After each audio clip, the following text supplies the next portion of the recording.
So I've been using the Maffetone low heart rate training for cycling for over a month now, and this is what I've learned.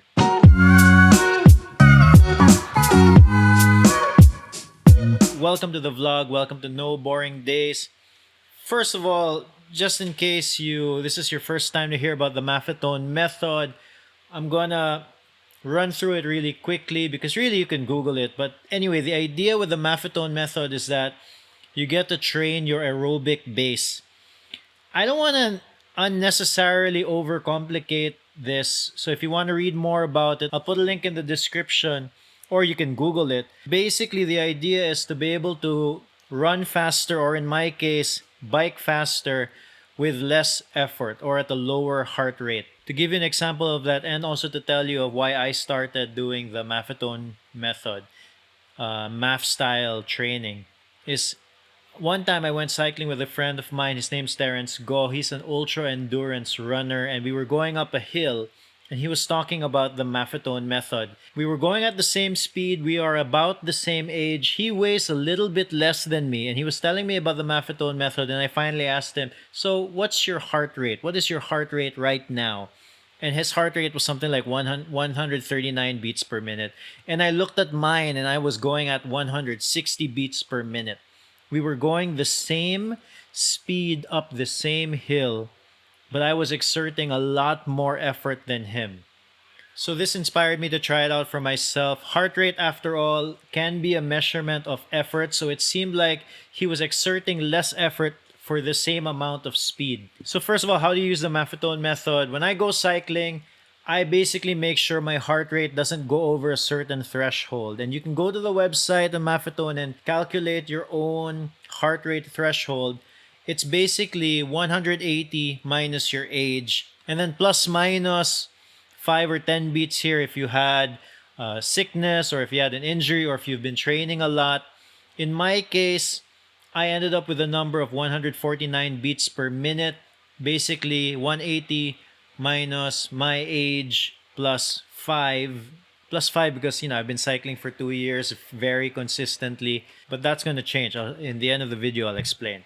And if you go to the website of the Maffetone method, so they talk about exercise, they talk about not going over that certain heart rate, but also they talk about nutrition and stress levels. I won't go too much into that here, but the short version of it is I'm not the best eater, but I'm also not the worst. I feel very low stress levels. I don't feel like I have a very stressful life, but sometimes I do struggle with sleep. I am a dad, and sometimes the kids wake up in the middle of the night.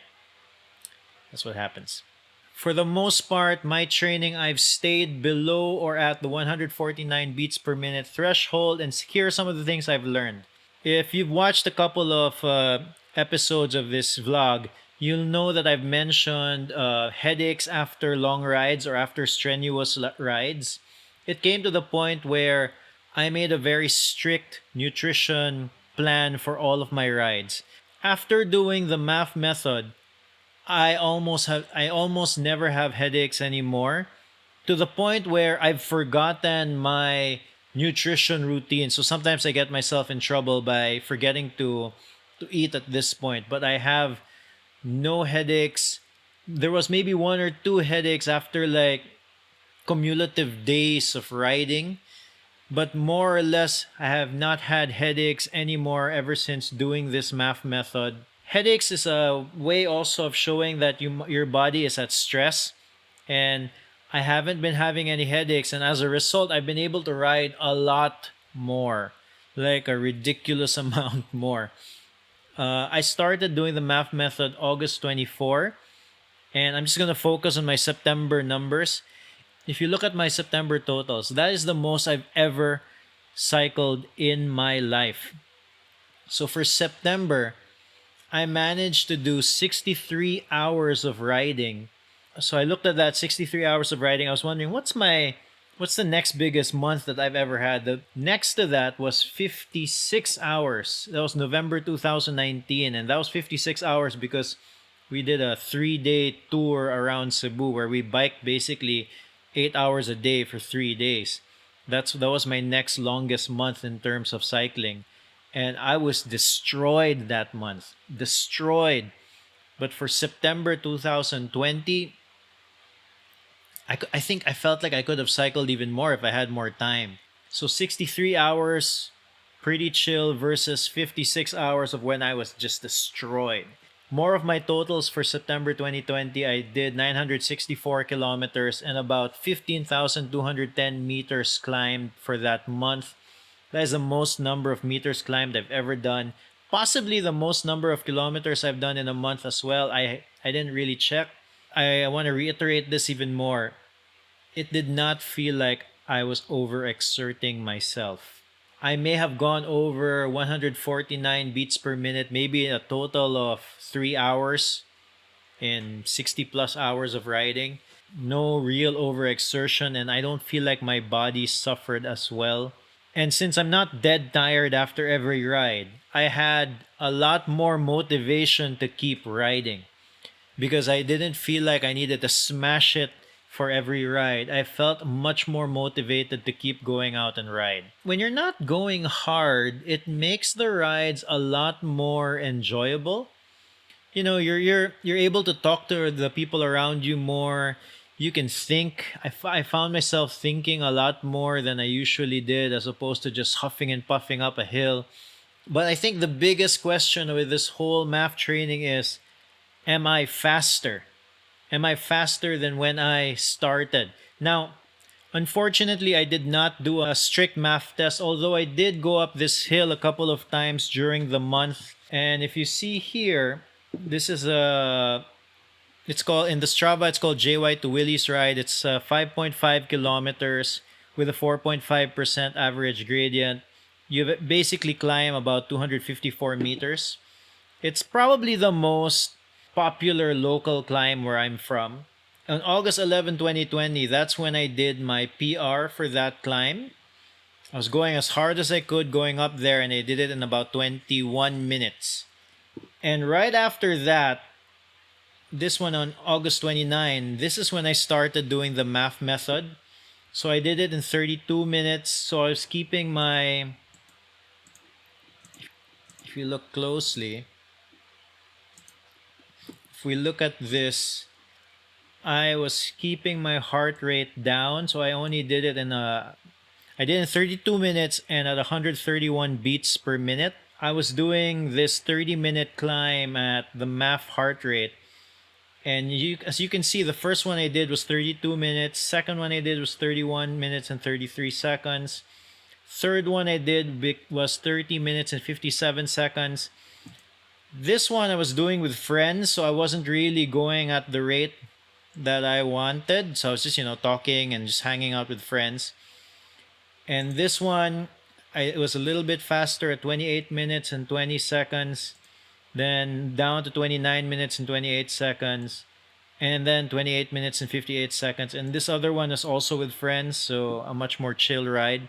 But as you could see, from when I started to the last time I rode there was a slow improvement. But I can't really say if this was because of the Maffetone method. Take that data with a grain of salt. But I do feel faster. That's for sure.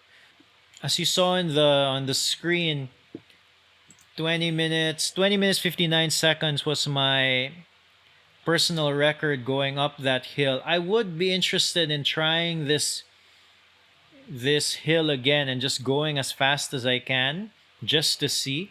So maybe I'll make a video about that in the future. But for now, this is the data that I have. I feel faster, I think also because I've just been cycling a lot more, almost times 2 of my usual amount of cycling. So there's that. That's what I feel. I also think I lost weight. I didn't weigh myself in the beginning, unfortunately, but I think I lost weight. Now, the Maffetone method doesn't sound very challenging, but it does have its own challenges in terms of training. Like, I found that for me, I tend to be a competitive person, so when I'm going up a hill and somebody overtakes me, it takes a lot for me not to pedal faster, especially if I look at that person and I feel like I can overtake them, or I feel like I am naturally faster than they are. So there's like an ego thing there. which means my heart rate goes up and my effort goes up, and then the Maffetone method goes all to, then I'm basically not following my training plans. So I've decided to avoid popular climbs in my area.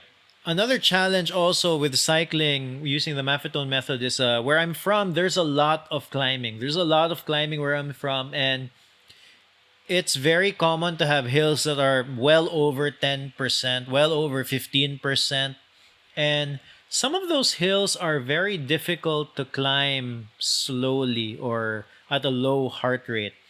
A lot of times you're spending effort just trying to keep your balance if you're going slow, and it's in many cases just easier to power through the really steep bits. So that's another challenge with this whole Maffetone method when it comes to cycling.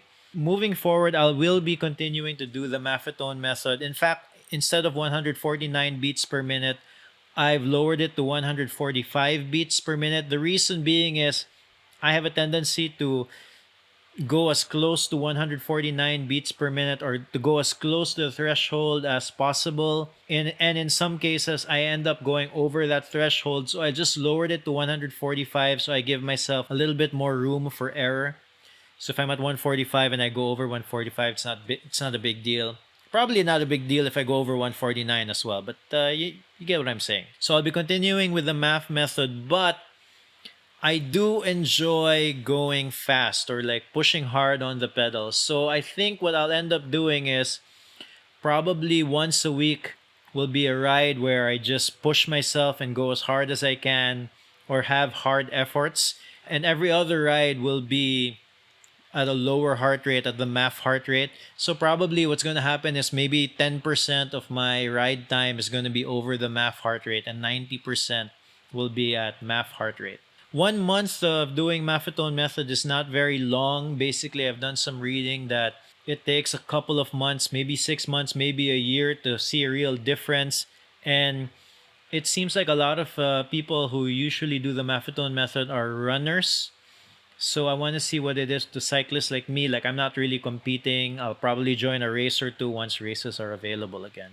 And I just want to be able to do long bike rides. All right, let me know in the comments if you have any questions, if there's something that I missed here in this video. Also, let me know if you have been doing the Maffetone method for quite some time and maybe I'm doing something wrong. Maybe there's something I can improve on. Please let me know in the comments. I'd love to read it. More episodes soon. No boring days. Subscribe.